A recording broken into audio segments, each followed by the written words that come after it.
Bonjour, mon nom est Coralie, je suis intervenante à l'association Panda Lanaudière.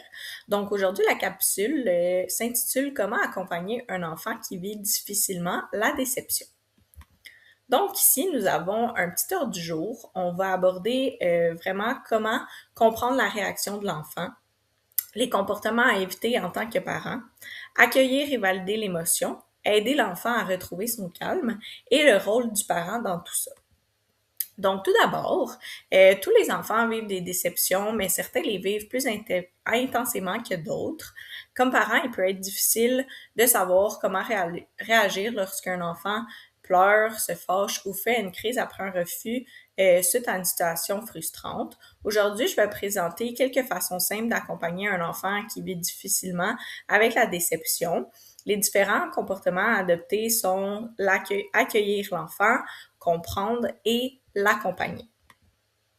Par la suite, pourquoi il réagit si fort? Son cerveau est en développement, donc pour lui, ça peut être difficile de justement gérer ses émotions. La frustration aussi peut sembler très grande pour lui. Les jeunes enfants n'ont pas encore la capacité de contrôler leurs émotions comme les adultes. Une petite déception pour nous peut sembler énorme pour eux. Lorsqu'ils vivent un refus ou perdent quelque chose, qu'ils voulaient, ils peuvent pleurer, crier ou se mettre en colère parce qu'ils ne savent pas encore comment gérer cette émotion-là. Donc, à éviter en tant que parent, c'est vraiment de minimiser l'émotion, crier, le punir immédiatement, lui dire ce n'est pas grave parce que ça vient invalider son émotion. Comme par exemple, de choses à ne pas lui dire, c'est tu exagères, arrête de pleurer. Quand l'enfant vit une grande déception, certaines réactions peuvent empirer la situation, comme par exemple, j'ai dit d'arrêter de pleurer et de minimiser ce qu'il peut ressentir, peut lui donner l'impression qu'il n'est pas compris. Donc, le parent doit d'abord rester calme face à la situation avant d'intervenir face au comportement. Par la suite, c'est de l'accueillir et de valider l'émotion. Exemple de phrases à dire pour démontrer que nous sommes dans l'accueil sont je vois que tu es déçu, je comprends, c'est difficile. Tu avais vraiment envie de ça et on enchaîne avec la suite. Avant de chercher une solution, le parent peut aider l'enfant à se sentir compris. Valider l'émotion ne veut pas dire accepter tous les comportements, mais c'est de reconnaître ce que l'enfant ressent. Lorsqu'il se sent écouté, il peut se calmer plus facilement par la suite. Ensuite de ça, c'est aider l'enfant à retrouver son calme.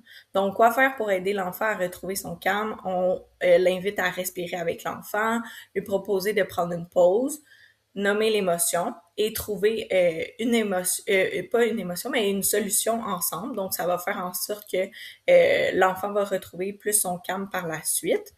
Le rôle du parent dans tout ça, ça fait que l'enfant apprend la patience, l'adaptation, la gestion des émotions et la tolérance à la frustration.